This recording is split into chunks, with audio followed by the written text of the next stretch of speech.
nggak kenal sama Tsukasa? Dia mungkin kelihatan kayak ade manis dan ceria di awal, tapi setelah ngeliat lebih jauh, kalian bakal ngerti kalau dia jauh lebih dari sekadar hantu yang lucu.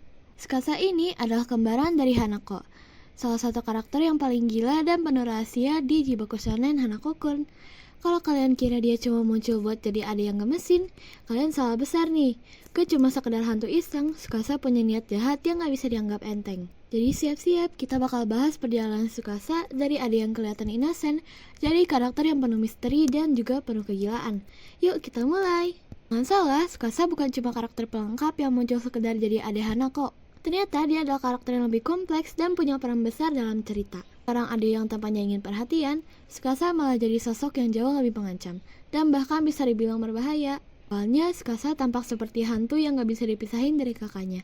Tapi ternyata ada banyak rahasia dan niat jahat yang disembunyikan di balik semua perhatian yang dia kasih ke Hanako. Dan sekarang kita masuk ke salah satu arc paling penting di manga, Red House Arc alias arc Rumah Merah. Di anime sih ini masih jadi misteri besar ya, karena pada dasarnya memang belum dianimasiin. Tapi di manga, kita dapat banyak jawaban tentang Tsukasa dan masa lalunya. Arc ini menurut Min tuh asik banget loh. Red House Arc ini mengungkapkan banyak hal tentang Tsukasa, terutama tentang masa lalunya yang kelam dan hubungan anehnya dengan Hanako. Ternyata, Tsukasa punya banyak rahasia gelap yang terkait dengan Rumah Merah yang jadi tempat tinggalnya. Arc ini, kita juga mulai mengetahui beberapa misteri tentang Tsukasa. Ada tragedi yang lebih besar di balik kehidupan mereka, dan Red House ini adalah kunci untuk memahami kenapa Tsukasa jadi kayak gini. Tsukasa ini punya gaya ngatur orang yang unik. Dia nggak takut buat main kekerasan atau manipulasi demi mencapai tujuannya. Dia bahkan bisa dibilang bermain dengan perasaan orang lain. Tapi pada dasarnya menurut Mimin, Tsukasa ini cuma hantu anak kecil yang iseng dan penuh rasa penasaran. Bahkan nenek pun jadi korbannya loh. Di titik sekarang, Tsukasa masih jadi karakter yang penuh misteri. Dia nggak cuma jadi sekedar ancaman buat fisik, tapi juga ancaman emosional dan psikologis.